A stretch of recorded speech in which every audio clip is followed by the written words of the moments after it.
Man, hoof disease, hoof rot, whatever you want to call it, it's rough. This herd, it's the last day here of muzzleloader season. Kind of was waiting the last day. I wanted to try to find something that was healthy, but ended up just taking this bull out of a herd that's probably 70% infected. And you're going to notice like the left antler is all deformed, and we've noticed this usually if left antler is deformed, somewhere on his right side he's got hoof rot. And this bull with an obvious limp, you can see his back right hoof is kind of gone. It's rotten and it really stinks. It's kind of almost like a raw sewage smell. I wish we could figure out how to get a handle on this. Here in PL, Washington, we're kind of at the epicenter of where hoof rot started 25 years ago. We really haven't been able to get any remedies or resolution or any ideas on how to stop it, how to stop the spread. But it's devastating to see a herd of elk out here limping, just struggling to move around. It's rough. So, nope, glad to take him out of the herd. Hopefully, they say it spreads from elk to elk. So by getting some of these out, maybe we're helping, maybe we're not. I don't know. We know it is a communicable disease that is related to what we call hoof rot in domestic cattle.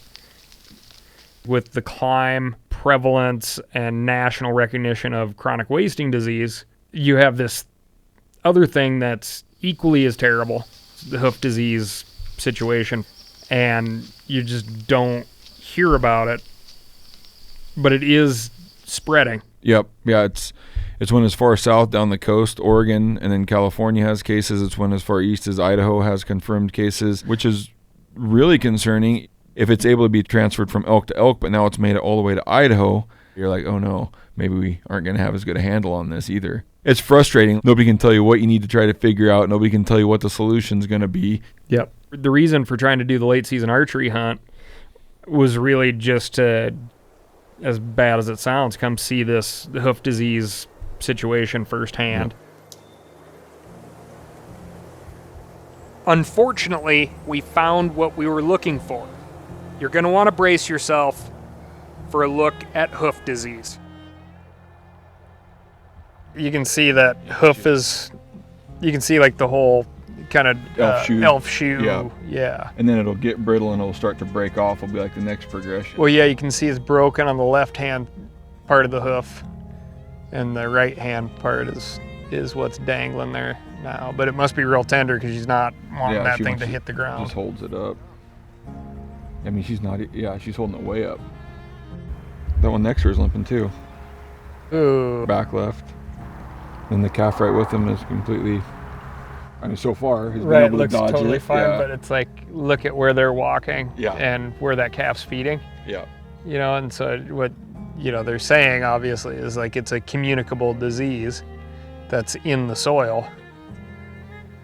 That's brutal. Yeah, it's tough to watch. God, it's such a wild deal. Elk with hoof disease die, and I hate to say it, not fast enough. Even if we took away the Sarah McLachlan-esque music, these animals are suffering. This is not how anyone wants to see an elk act, and for a hunter, this is a tragedy. It's a waste, it's pain, and it's an icon, a mountain monarch, reduced.